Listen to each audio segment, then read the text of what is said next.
Welcome back. This is another installment of MustardHub Voices Behind the Build. In these episodes, I sit down with the people building, backing, and running better workplaces. I'm your host, Curtis Forbes. My guest today is Steve Boese. Steve's the co-founder of H3HR Advisors, a strategy, research, and advisory firm focused on the global HR and workplace technology market.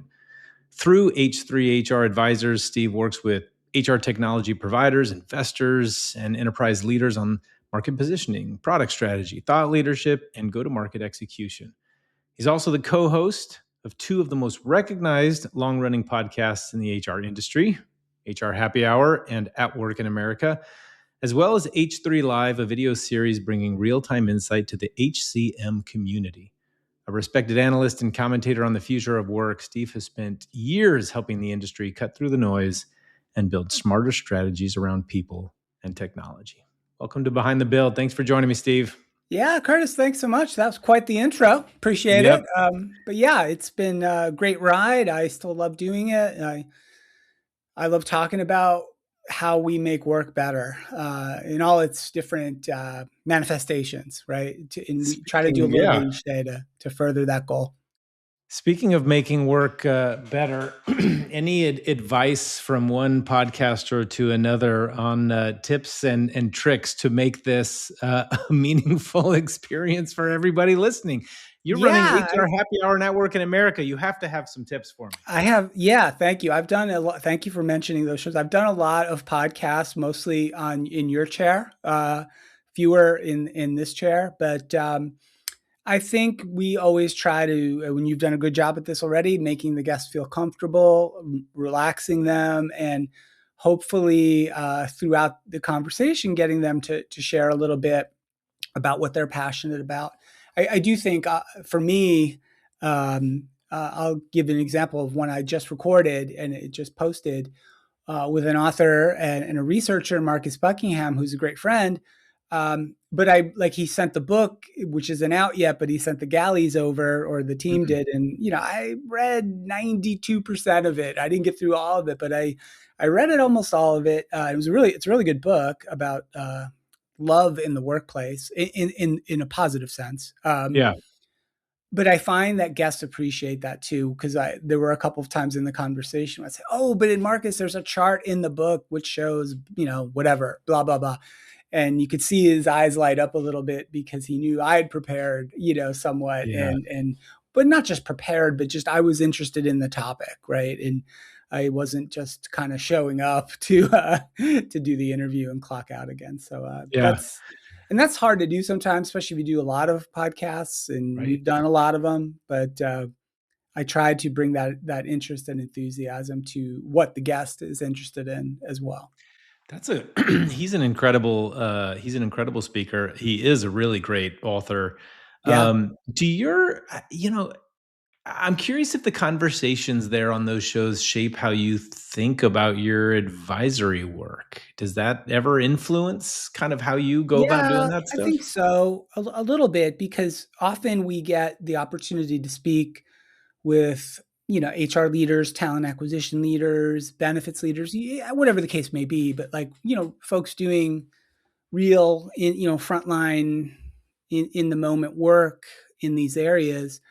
And it does help us appreciate their challenges, and also allows us, when we talk to providers that we work with, or sometimes we don't, or just any providers, that, hey, have you thought about this, or you thought about that? And again, sometimes it's not necessarily deep survey work, but it's impactful in its own way, right? And so when a leader tells us, hey, don't ask me about my payroll system because it's a mess right now, I can't talk about that, we sometimes can glean some insight from that. So I think it does. The more we can talk to people whose businesses are running on these tools, right, the better informed we are, and then the better advice we can hopefully give to the folks we work with. Yeah, and you've had some incredible guests. I mean, the show Yeah, is excellent. You've had some incredible guests, and you've covered such a. including yourself, Curtis. Don't you know? Yeah, I appreciate that. Yep. Yes, I did have the opportunity, and that was actually a lot of fun. Yeah. So you've covered so many things, and you're right. I mean, on a show, you don't always have the opportunity to go deep, but you can go Yeah. wide with just the breadth of shows that you've been able to produce and put out there. So that's pretty impressive. Um, I, I'd like to hear about the origin story. I mean, you didn't come up through traditional HR. I So, do not. and a lot of times I don't hear the kids in high school dreaming about, right, being the next HR influencer. So, Oh I mean, yeah. how did you end up being in a career at the center of HR tech and workforce strategy? What was it? Total, yeah. Like for many folks, right? It was a total series of events that were not planned or designed, but it's been a good enjoyable run. But no, I came up through finance. I was an accounting guy, finance and Hmm. accounting out of school, went right into corporate managerial kind of accounting, financial analysis. Big, probably a Fortune 10 company at the time. Company's Oh, still wow. around. They're smaller now due to lots and lots of divestitures and antitrust things along the way, but huge company at the time. And so I was just a guy among many people working in finance, and I liked it. It was fun. But as what was the case 30 odd years ago, and is often is still the case, or at least we like to think it's the case, in bigger organizations, younger folks and newer folks are often pushed forward when new technology becomes introduced Yeah. into the organization or is being contemplated being introduced.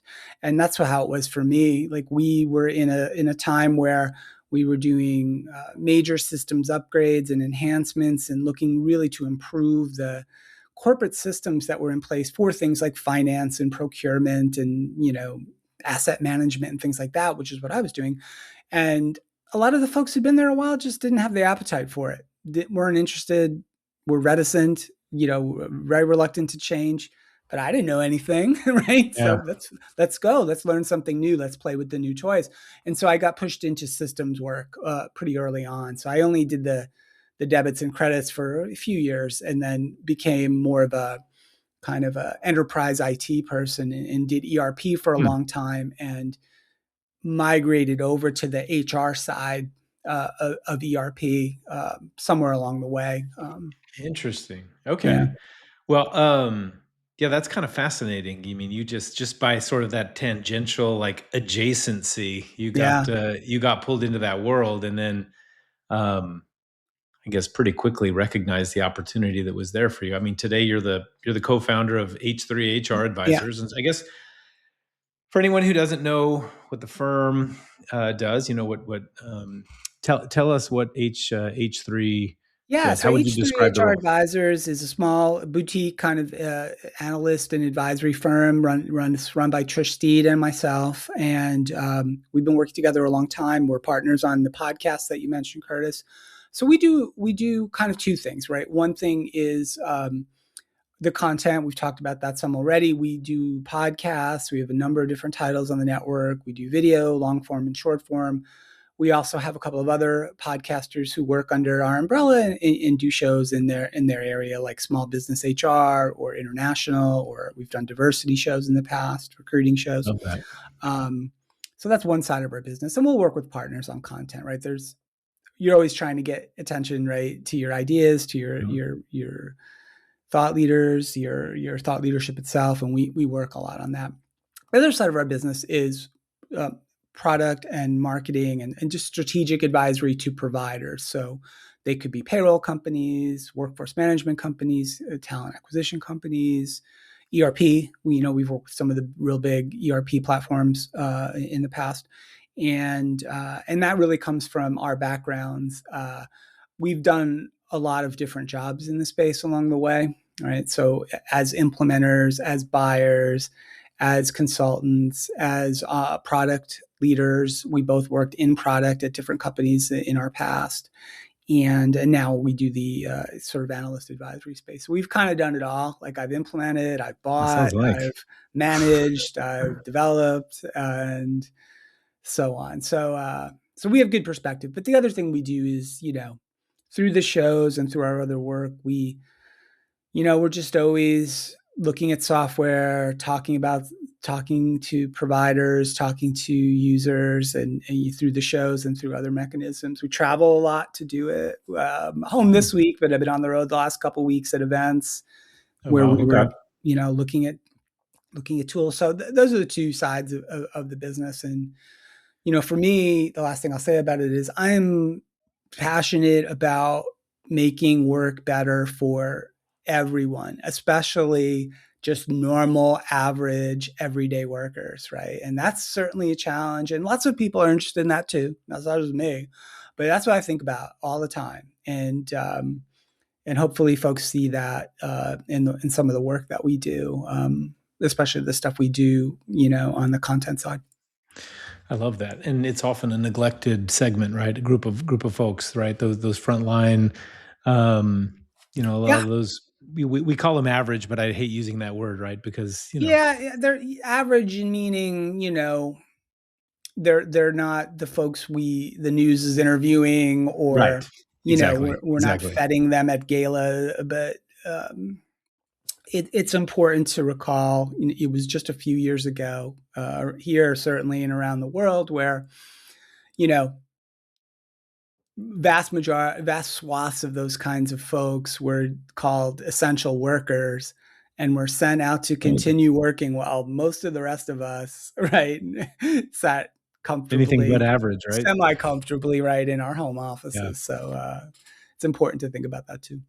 So one of the things I love about what you do, I mean, first of all, HR Happy Hour is has been one of the longest running, right? Not just even one of the most popular, but one of the longest running Probably ones. the longest running, as far as Has I it been? know. Okay.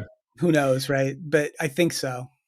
It 2009 it started. So for Oh, context. wow. So yeah, probably. We'll just Mhm. assume. But you get this opportunity. I mean, you're the advisory and the strategy, and the analyst role. You get this opportunity to really stay on the front, on the front end of this space and see all of the new stuff that's coming in. Yeah. I'm curious to hear. Give me an idea of some of the most surprising things that you've been hearing lately, studying lately, seeing lately in your advisory and analyst work, through whether it's through the show, through some of the other things that you're doing, Yeah. because we know that AI is dominating these conversations in HR. What do you see from your angle? Yeah, well, certainly the AI story is one that everyone's familiar with and continues to be wrung out in the HR and kind of workplace tech space. So I wouldn't call that surprising anymore. Yeah. I guess if there's anything that's maybe surprising, and I see this in a good way, is over the last couple years, maybe 3, 4 even, the amount of innovation and new capabilities being introduced in really things we used to call boring or fundamental, or you really couldn't innovate too much there. So I'm Yeah. talking about things like payroll and uh, benefits and time and attendance and workforce management capabilities that uh, have gotten so much better through the application of AI and other things. But just the fact that you know companies have been able to innovate and compete on some of these innovations, and often bring really powerful new capabilities that benefit end users and benefit these average employees that we're talking about, or the frontline Hmm. workers. Um, I think I wouldn't have guessed that 7 or 8 years ago or 10 years ago, probably, Yeah. right? Because things work in waves, right? In this market for sure. And so maybe 10 years ago, we would have been talking about analytics predominantly, and you know reporting, predictive tools, things like that. That kind of very early discussions around AI, but mostly we weren't even calling it that. We were calling it predictive analytics, not really thinking that payroll or core benefits and those Right. kinds of functional areas were that ripe for innovation, and they have been. And so I guess that to me has been if anything surprising, it would be that, like in a good way. Steve, you mentioned, so I love this topic of innovation. You sit at this interesting intersection between, like, you work with vendors, you work with investors, right? You work with Mhm. enterprise leaders, kind of all at the same time. Um, with all the innovation that you're seeing, do you see a disconnect right now between, or is there maybe between what's being built, but what organizations actually need? In other words, with all these new tools, with Yeah. all this new technology, people can solve problems that aren't necessarily problems, right? People can come up with some incredible new technology that, like, maybe doesn't necessarily move the needle for a business. So I'm just kind of curious, like, do you ever see a disconnect there? Yeah, I think so. I think it's a good question. I think yes, probably the answer is yes. And this is the classic innovators challenge, right? In an enterprise for sure. I guess in consumer too, I suppose. But you want to be innovative. You want to be a bit ahead of your competition in a given domain, whether it's payroll, benefits, talent, recruiting, whatever. You want to be ahead of your competition, and perhaps you want to be slightly ahead of where your customers are at. But if you get too far ahead of them, then you've got product you can't really get adopted. You, even if you can sell it, you can't really get it to have that impact in the organization because it's hard to adopt. Mhm. I do think that happens a lot in the HR space still, and I think it still stems from some of the legacy um, structures of corporations that work in a certain way, right? HR is still not often seen as the engine driving the business, right? It's the administrative kind of Right. fuel tank, right, behind the scenes. And so you'll see things like investment budgets, internal IT resources, um, perception of where strategic investment in technology should be made, et cetera. I think there's still, especially you start moving up to the enterprise spaces, still lots of challenges for HR to be considered on par with other areas of investment, right? Depending on the organization, whether it's operations or supply chain or even finance, right? So, Yeah. uh, so I think there's still a lot. What that has led to, in my opinion, is still a lot of organizations that have been much slower to adopt the subsequent ways of innovation that have come down the HR technology path, right? So whether it was analytics or reporting or a lot of self-service and mobile capabilities, and now it's AI, that they are either eager to adopt or beginning to adopt, but maybe not as far along as many in the vendor community like to think or would like them to be. Yeah. I was at an event last fall, and this is an example. It kind of illustrates the point. It was an event last fall, and I was doing a kind of moderating a roundtable of HR folks, right? Different Okay. levels, different subdomains, but it's essentially HR folks. And we were trying to get at, well, what are some of the challenges you have with your, I think this particular top subject area was people analytics, and they were all kind of pleased with the capabilities that they had, either from their HRIS providers or from if they had an analytics tool that they were using. But consistently around that table, these leaders, four or five of them, said the same versions of the same thing, which is, I just want someone to show me how to use this. And not just how to use it, but how to apply it in my business effectively, efficiently, to drive the kinds of outcomes that we thought we were going to get from this. It's just, I don't know how to do it. I want it to be simpler, and I want someone to help me walk through it. And we hear that a lot in HR, and maybe less so in the other domains of the business. I don't know. I don't work with those other domains all that much. So, Yeah. but we hear HR people talk about this a lot. So, if there's any feedback to the vendor community, we tend to give, from time to time, certainly it's that, hey, you've got to bring your customers along Yeah. on this journey with you, and they might need more hand holding, more support, more, you know, fundamentals before you can get to where you want to be with your amazing new tools. So we hear that a lot, I think. It makes me wonder, Steve, so many organizations, and I think this is especially the case with large incumbents, right? Is this idea that we want to bring new things to our customers. And so there's an element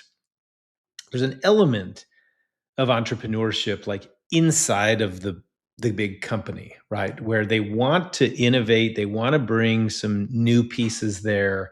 But large organizations tend to move slowly. They're not as Mhm. nimble, right? There are a lot of stakeholders. There's a lot of decision makers, right? And so, for a lot of these reasons, things typically get or tend to get held up in meetings, right? Yeah. Or whatever the process happens to be. But then also, kind of a step further is um, sometimes they wind up in their own echo chamber and within the organization. And it's interesting when I watch larger organizations or those that serve large mid market up to enterprise who are trying to go downstream and sell to SMBs, um, and yet they're really operating on the same enterprise model. And so it brings this question that I always have, that I'm always asking myself, and I know I'm not the only one that thinks this, but like you know, there are HR leaders that wear a million hats, right? And we see HR teams shrinking,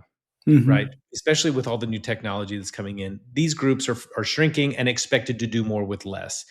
I'm curious what you think most people building technology for these groups don't fully understand about their day-to-day reality, Yeah. because this is an area where I see a wedge, right, between what their daily work is like and how these tools are being built for them, sometimes by folks who don't quite understand them. Yeah, I think that's a good observation. I think for in the HR space, for sure, providers who attempt to move down market with a enterprise architected complicated platform solution, or just even doesn't have to be a platform solution, just a solution, tend to run into that problem, both from a complexity and execution side, but also just they don't speak the right language. The Right, communication is way off, right? right, We've had um, uh, the conversations that they're having in the mid market, upper mid market, and enterprise side. You're having CFO, CIO, CHRO kinds of dialogues all the time. You start going down far enough in the market, we don't even have those people half the time, right? yeah, You have an owner, maybe a controller, or maybe you have an owner and operator, yeah, someone's running operations, and you have a part-time person doing this or that. So the communications and the conversations you're having got to be completely different. And I do, it happens a lot, right? In this market, and maybe others as well. I'm surprised, when I hear it of many times. Now, it could be that, if in a given vertical, if there's 2 dozen companies all trying to sell to the same Fortune 5,000 global companies, there's only so many of those, right, right. around. And so we have to chase growth and share in other places. But I think it's consistently a market move that's much harder to execute than it seems on paper, right? I think they say to 100%. themselves sometimes, well, if we could sell this to, pick your Fortune 100 company, if we could sell it to them and get that contract signed, then how hard is it going to be to sell, 1,000 person company or a 500 person company, right? Yeah, it seems in some cases it's infinitely harder because the buyer persona changes so Yeah, significantly, and the and challenges are a then lot different. yeah, exactly. It's and there could be politics. There could be there's so many things, right? It's not Yeah, easy. I mean, I think one of the things it's. I mean, you see that there are a lot of providers in the space who are selling into that really small to say, lower mid market size, that have hundreds of thousands of customers, right? And so, like, over a period of decades, many times, right, they have honed that ability to build product, service those markets, sell to those markets, support those markets, upgrade customers, right? Many thousands of them, train them, what all the things you've got to do. that's a skill that builds up over time, provides a lot of advantages, right, in the market. So if you're another company trying to come into that market, you may not. It's the same thing, right? It's the same thing that happens. It's the same thing we saw when the on-premise providers had to go chase the cloud, right? Hmm. And Hmm. the native cloud providers had a huge advantage, right? At least for the first half decade or more of that pivot. And big part of what the on-premise providers struggled with is just the blocking and tackling of delivering, an on-demand product. They just didn't have those capabilities. Forget about the product itself. Yeah, yeah, It's spinning up a test environment, deploying patches into the QA and then into production, and ensuring the right amount of uptime, and all the things you had to do, which were completely different, and skills and capabilities they just didn't have, and it took them a long yeah, time to develop them. And sometimes they would just buy them or they'd acquire other companies, but still took a while. I'd say the same thing happens when a company, any provider, is trying to do a fairly significant shift in the market that they're trying to serve, whether it's up or down the market, or trying to chase a vertical, right? I think we're seeing more attention being paid to vertical and market solutions in the HR space, which I think is generally a good thing. But that's also really complicated, depending on the domain. But like the needs of healthcare, or the needs of financial services, or the needs of manufacturing can be really different. Retail, even, like, yeah. Well, Steve, can from be really from different. from your investor and vendor side, are you seeing a lot of solutions chasing the same problems, for example? Like, or do you feel like there's genuine white spaces out there that aren't getting enough attention?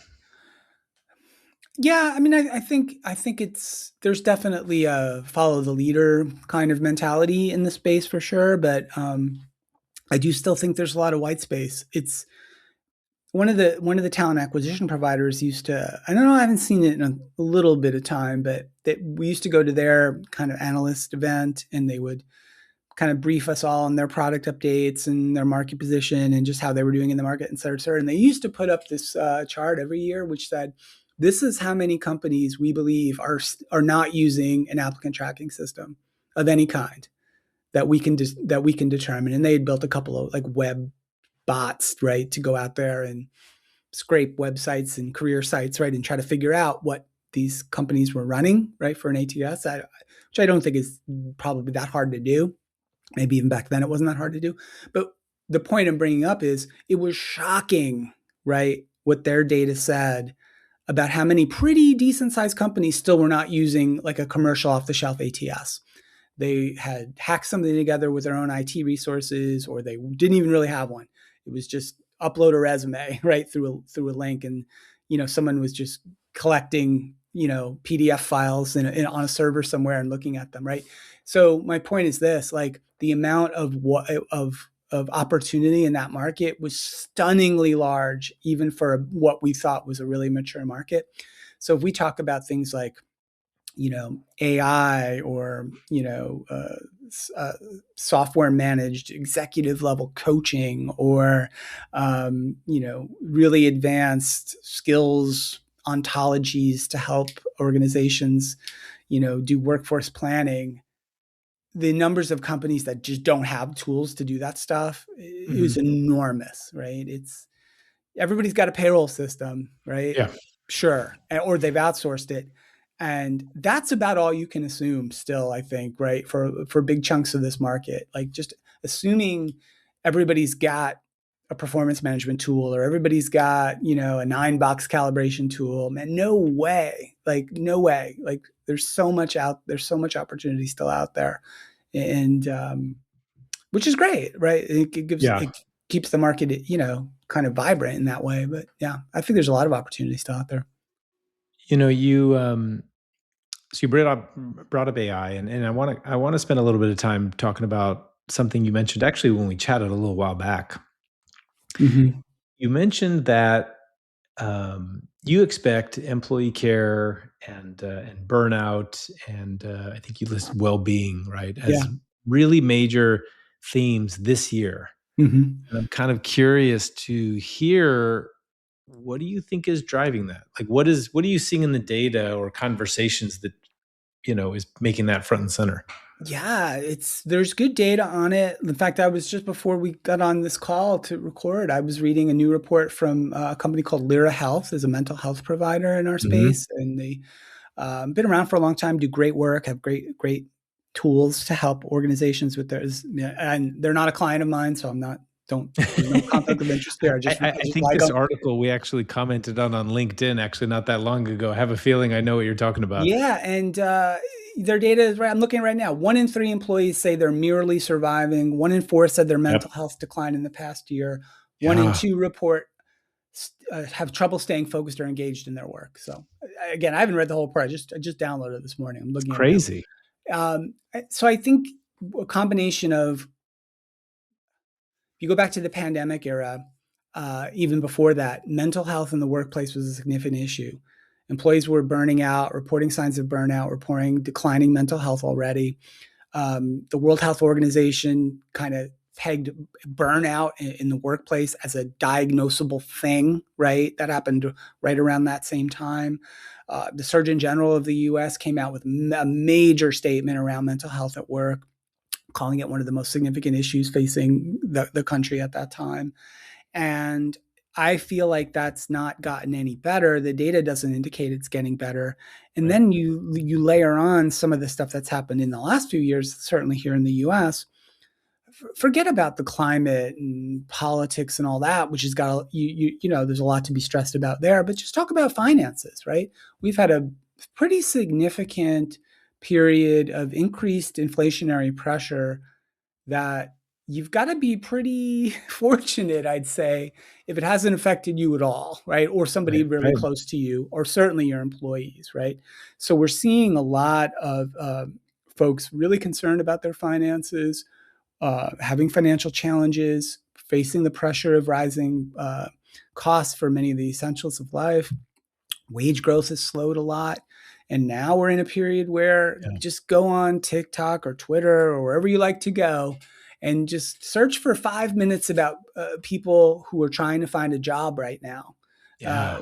Pick your Ah, field. It doesn't even matter what, right? It will take you no more than 3 minutes to find someone in a really bad situation who's talked about submitting hundreds, maybe even thousands of job applications in the last few months or a year and had no luck, right? So it's yeah. tough, right? It's really, really tough out there right now. And so, yes, for employers, I think it's an acute challenge, but it's also a chronic one, right? It's been something that we've talked about a lot on our platforms. We've had lots of people come on the podcast and talk about it from different approaches. And I mentioned earlier, I was surprised a little bit about all the innovation in things like payroll over the last 5, 10 years. A lot of that payroll innovation has been around financial management and helping employees better understand their finances, understand their Mhm. pay, predict their pay and get access to their pay earlier, right? It wasn't that long ago where earned wage access was not a thing, right? I mean, I've been doing this a long time. I probably would say 2016, 2017. Before that, that was not a thing. If an employee needed access to some of their pay, they had to go hand in hat to payroll and beg, Yep. right, for a payroll advance, which often didn't get done, right? That was a Right. very hard thing to do. It was a pain in the Yeah. butt, right, to do it Yeah. system wise, and employers probably didn't even want to mess with it. So anyway, I think that's a part of it too. And maybe this is stuff that's always been happening, and we just think about it more. We have more platforms to talk about it, and more normal, average people, right, can go on Instagram or TikTok or wherever and share quite openly about their struggles, some of which have to do with work, right? This is really interesting, Steve. And I know that, as AI dominates a lot of that conversation in the space with the innovation, a lot of the reaction from the workforce isn't always about excitement. There's like a lot of that fear, a lot of that uncertainty, and a lot of anxiety, I guess, about what it means for people's jobs, for people's future. Um, I have to imagine that has to be a big part, right? Of the Yeah. well-being side, being connected to that specifically. I didn't mention that. It's a great point, Curtis, right? There's all these other things that are pr- creating challenges, right, for workers and just for people in our workforce. What's going to happen with this looming, if you want to use the word threat, or you want to Yeah. use the word, upcoming increased adoption of AI or expansion of AI, maybe is a better way to say it. It's definitely coming. And I mean, does this wave of technology behave differently in general in the world of work than previous waves, right? We've heard this over and over again, right? Previous waves of technological innovation, even the incredibly disruptive ones like the PC, like the internet, like mobile phones, right? It's really the three biggest ones.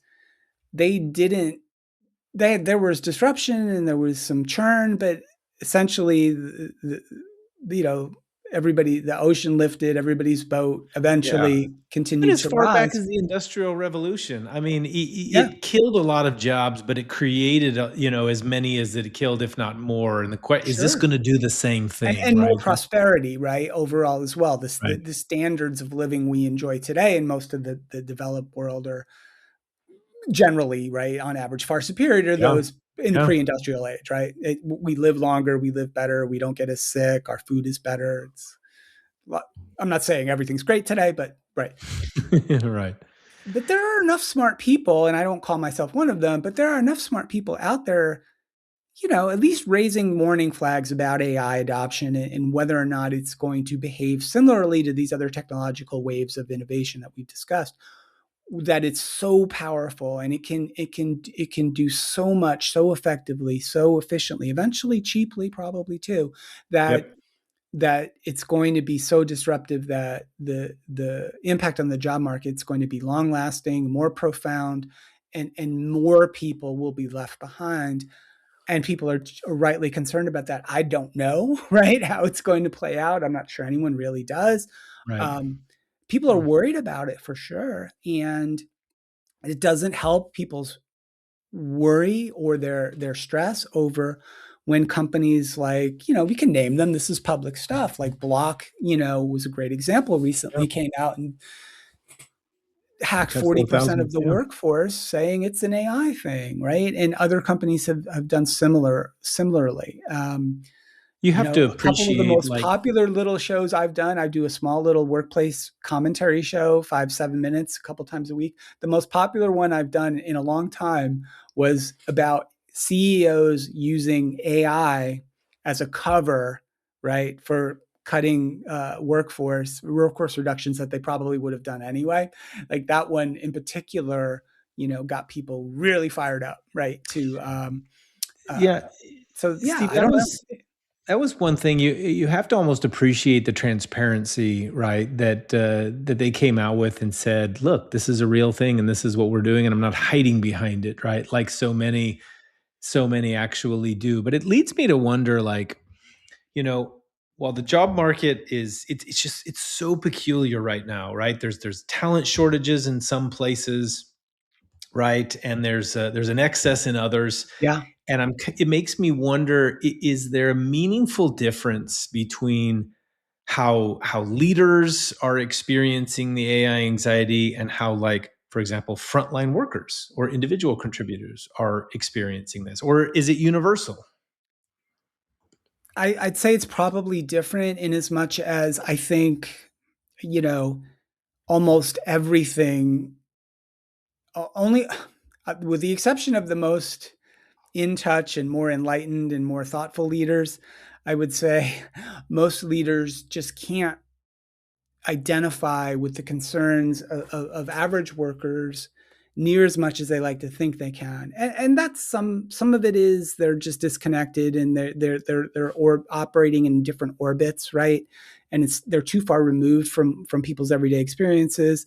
And other times it's just because you have to, right? If you're the CEO or a C-suite leader in a very large company, there's only 15 hours in your day, right? And that's probably Right. what you're working. And you know, much of that time is spent on things that the average normal worker in your organization just can't identify with either, right? So I think there's an equal set of disconnect between each side sort of understanding the other.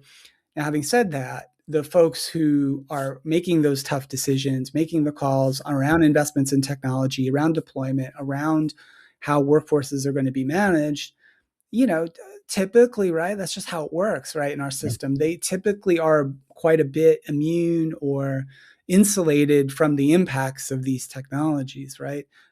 Somewhat because there's fewer of them, right? I mean, Mm-hmm. you know, there's, you know, 100. Walmart has a couple, what, a million, whatever, some number, right? Call it a Yeah. million. I don't know what it is. Let's say they have a million people working for Walmart. It's probably more than that now. There's 25 people in their C-suite. If there's probably not even that many, right? So, like, if we're going to have a 10 or a 20 or 30% impact on work at a place like that, right? We're going to see it across the board and impact those people much more than leaders. Look, I'm not. I mean to come down on leaders here at all. I'm not.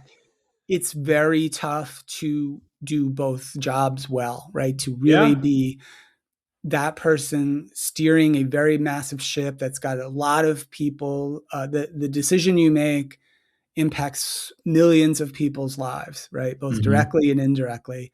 Tremendous amount of pressure, tremendous amount of stress to do it. Great rewards for doing it. If you Yeah. achieve Yeah. that position, you're going to be handsomely rewarded, and I think you should be. Honestly, I don't. Yeah. It's there's only there's only 100 CEOs of Fortune 100 companies, right? It's just like it's like being an NBA player, right? They are Yeah. handsomely rewarded as well because there's very few people in the world who can do what they do, and so I do think it's you know it's hard. It's easy for me to sit here and say, oh, leaders are so out of touch, they don't get what's going on, and to some extent, I think that's true. I think it's probably always been true. Is it more true now? Yes. Will it ever change? Probably not. Um,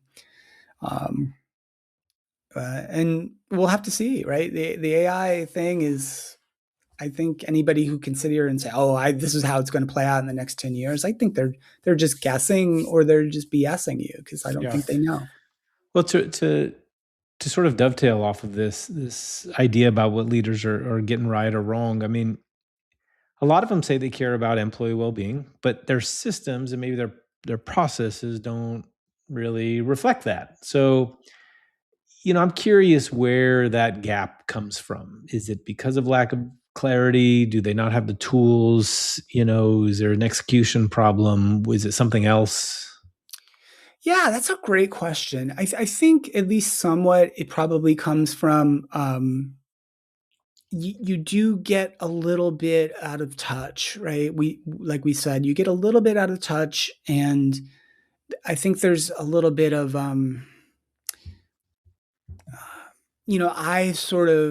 I did this and this, and look where I kind of ended up, and a lot of the people who were in my peer group ended up we did fine, kind of thing. Um, the example I'll give, it's sort of indirectly a well-being kind of story, but it's partially, which is the return to office, right? So pandemic comes, everybody goes to work from home if they can, right? Essential workers, frontline workers mostly don't, but most everybody else does for a pretty long period of time. Shockingly, it works out much better than we thought for most companies, right? People adapt, they adjust, they manage. Their lives perk up quite a bit when you ask employees who were in office employees who now are working from home or working on, say, 50-50 hybrid type schedules. Man, everything gets better. All the scores they report are better. Their engagement's better. Their well-being is better. Work-life balance is better. Their relationships with their family and friends are better. All the things, right? What happens over time, right? The economy, the bump from the pandemic begins to slow, growth slows, right? Employment rate starts to tick up, right? And more companies decide the return to office is, you know, that's the solution to whatever problem we think we're having, whether it's a real problem like revenue, profit, or an imagined Mhm, problem mhm. like or I shouldn't say imagined, a problem that's less hard to measure or define, like Nice save. culture and Yep. community and collaboration and acculturation and things like that. So they start calling people back into the office. Well, if you're a C-suite executive at a big company, you're very well compensated and you probably have lots of people in your life, whether they're your family members or they're just people you hire to help you manage the day-to-day difficulties of life, right?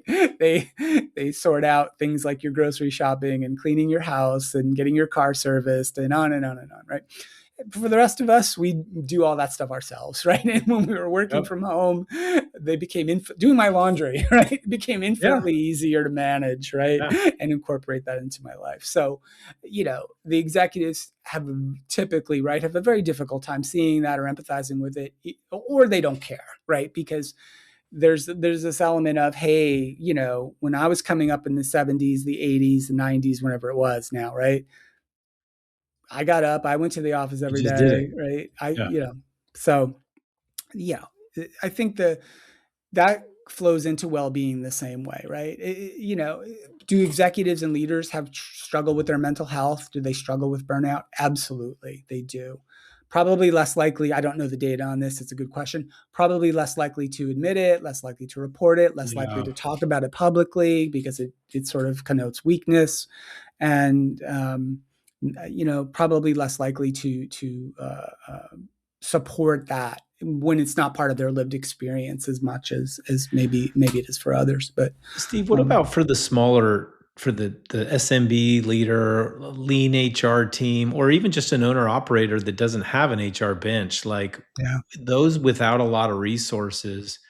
What's the what's a realistic first move towards building that kind of culture where people feel safe, where they feel seen, where they feel supported?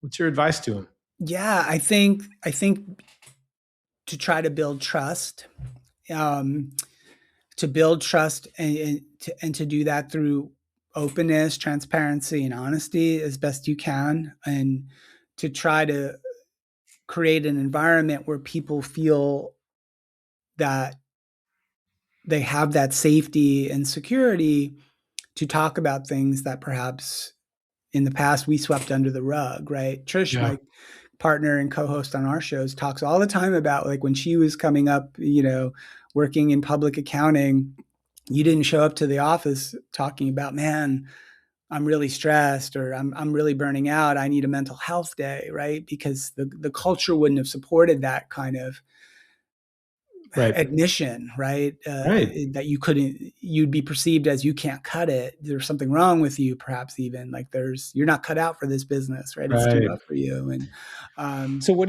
because do you the think? trust wasn't there. There was no safety, there was no psychological safety, and there was no trust. And so how do you create that? I think you can only begin to create that through being open, being as a leader or as an owner, being open, being honest yourself, and trying to see the humanity in people. I just recorded, we mentioned Marcus at the top of the show. I just recorded with him yesterday, right? And he talks about in his new book about bringing love into the workplace, right? Demonstrating to your team members as well as your customers too, like not love in the romantic sense, but love that you care about their thriving and flourishing as a human being. And so, to the extent we can show each other, and especially important for a leader or an owner, that we care about you as a full human being and we want you to thrive and flourish, right, and succeed, that's how you create an environment where people are safe to talk about these things and feel supported in these things. And again, I know that's not easy to do. You've got quarterly numbers, you've got probably Curtis investors banging on your Yeah. door or employees who want something, right? Right. Right. It's not easy. It's easier to say, hey, let's stick to the agenda today and get on with it. I think that's probably what's required, though, to create the kind of places that, and Marcus talked about it in his book a little bit, and I'll talk about it here. It's not even just about us anymore. I'm older now. I have a 25-year-old, but for anybody, right, this is applicable. Where would you like to see your kid working for Yeah. 5 years, Yeah. for 10 years, for 15 years? What kind of place, right? what kind of culture would you like them to be operating in? Let's say they had to, right? And think about that. That's kind of what what a I'm great thinking way to about. put it. Yeah.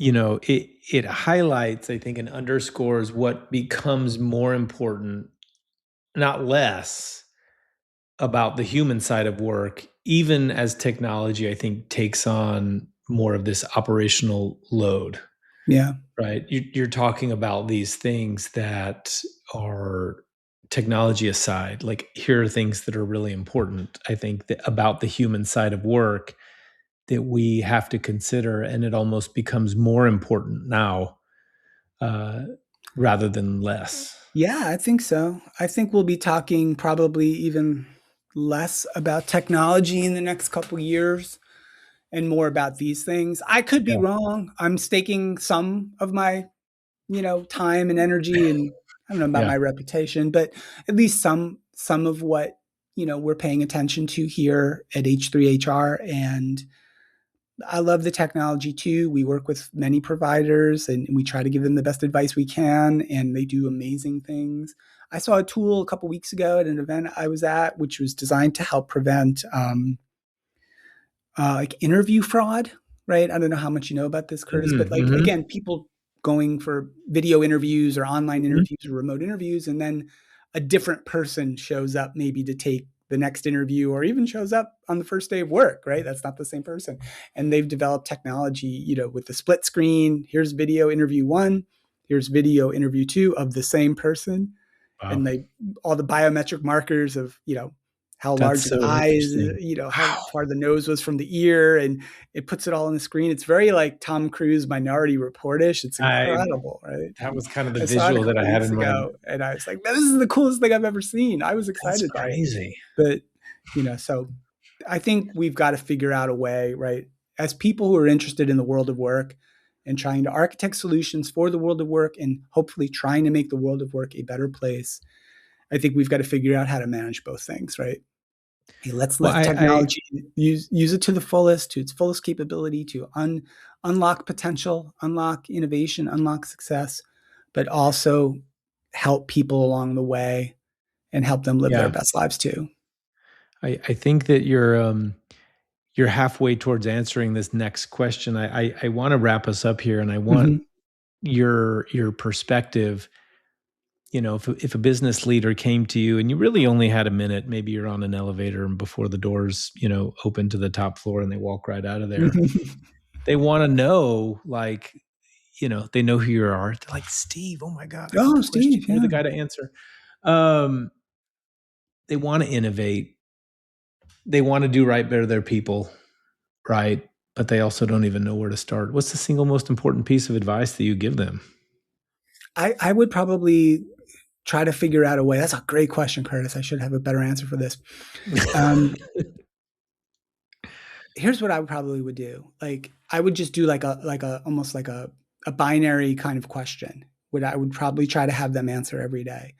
Like good day, bad day, or you know, I love this, I don't love that. Marcus talked about this yesterday, so it's on my mind a little bit. One of the most powerful examples I remember from a long time ago was a small consulting company, worked all together in the office, advertising company, I think they were in consulting, whatever. And they put two trash bins by the door, one red and one green, and then a bucket of tennis balls near the trash Mhm. bins. And as you left for the day, you grabbed a tennis ball and you put it in the red basket. Like today, not on balance, not a great day, or a tennis ball in the green basket. Good day, better day, whatever. It was just binary. It was just 0 or 1, right? And the next morning, the office manager would come in, tally up the tennis balls, log it, reset the bins, and they go on their way. And then every week or so, they'd publish the results. And it was just a matter of, hey, I'm being asked every single day, what do I think about my day today? So whether it's your day or your experience with some change initiative or some new set of workplace rules or some new technology you're trying to implement, start by asking people. Don't ask them often. Don't create a long survey. Make it binary and just find out what people are thinking, how they're feeling, and then you can action it. Because I think most organizations just feel overwhelmed with how do I need a survey tool, or I need a pulse tool, or I need Right. some sort of digital check-in. I need something complicated. And the reason I bring up that example is this company just put a couple of baskets by the door and a ball and a thing of tennis balls, and someone took 10 minutes a day to tally them up, right? And that was good enough to get some data and start having conversations. So I'd figure out a way to do that, your version of that, and start there. I love it. Steve, thank you. I really appreciate you joining me today. This has been a lot of fun. Yeah, this was super fun, Curtis. Thanks for having me. I apologize if I rambled on too long, but Oh, I generally don't get to answer the questions. I usually just ask them. yeah, I was thinking about that. You're usually sitting in this chair, so it's all good, brother. This was a lot of fun. Thank you. Thanks to all you watching and listening to MustardHub Voices Behind the Build. Be sure to subscribe so you don't miss the next episode. Please visit mustardhub.com to learn more about MustardHub and discover how we help companies become destinations for workplace happiness and turn culture into a competitive edge. Until next time.